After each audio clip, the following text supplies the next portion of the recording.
Selamat pagi para pencinta firman yang terkasih dalam Tuhan kita Yesus Kristus.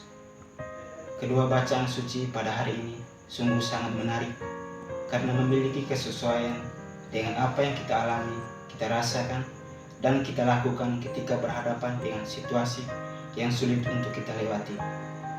Seperti halnya dalam bacaan pertama mengisahkan tentang bagaimana bangsa Israel yang selalu menggerutu, mengeluh, dan membanding-bandingkan apa yang mereka alami ketika berada di padang gurun dan ketika mereka berada di tanah pembuangan. Apa yang melatar belakangi sehingga mereka selalu membanding-bandingkan hal itu?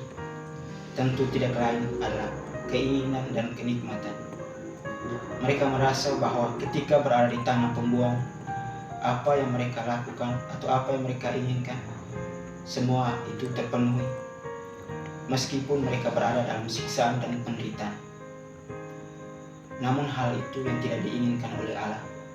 Melalui Musa dan Harun, Allah membawa dan membimbing bangsa Israel untuk kembali ke tanah terjanji. Namun dalam prosesnya bangsa Israel selalu mengeluh sehingga membuat Allah murka.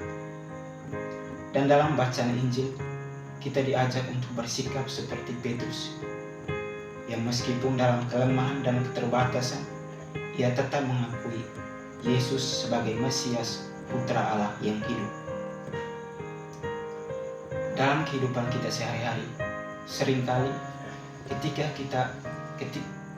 apa yang kita mohonkan atau apa yang kita harapkan tidak dikabulkan, dan apa yang menjadi hasil tidak sesuai dengan apa yang kita inginkan, maka kadang kita bersikap seperti bangsa Israel yang selalu mengeluh, membanding-bandingkan, bahkan menyalahkan hidup dan kepribadian kita sendiri. Hal itulah yang membuat kita tidak maju dan tidak berkembang. Karena ketakutan yang berlebihan pada apa yang akan kita coba membuat kita terus hidup dalam kebiasaan lama kita.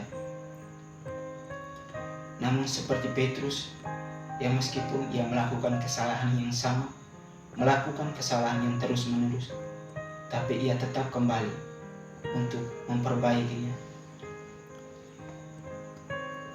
Dalam kehidupan kita sehari-hari, seringkali kita merasa bahwa apa yang kita harapkan dan kita impikan tidak tercapai.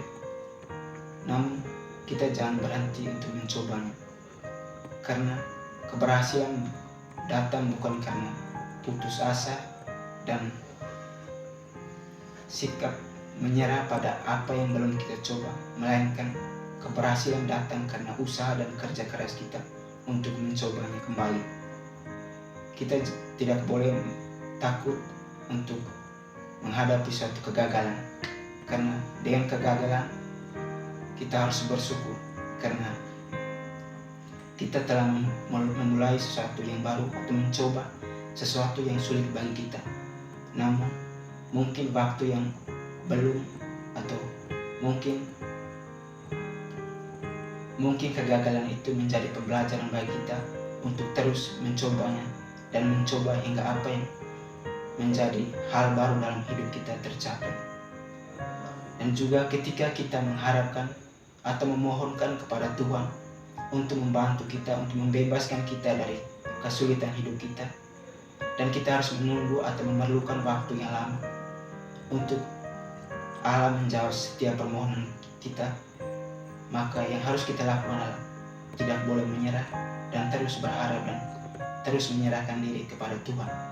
Yakinlah bahwa apa yang kita harapkan dan kita mohonkan, untuk apa yang kita harapkan dalam kehidupan kita, misalnya untuk terbebas dari setiap kesulitan, Tuhan sedang mengerjakan untuk kita, dan Tuhan dengan caranya sendiri membantu kita agar kita terbebas dari situasi sulit dalam hidup kita.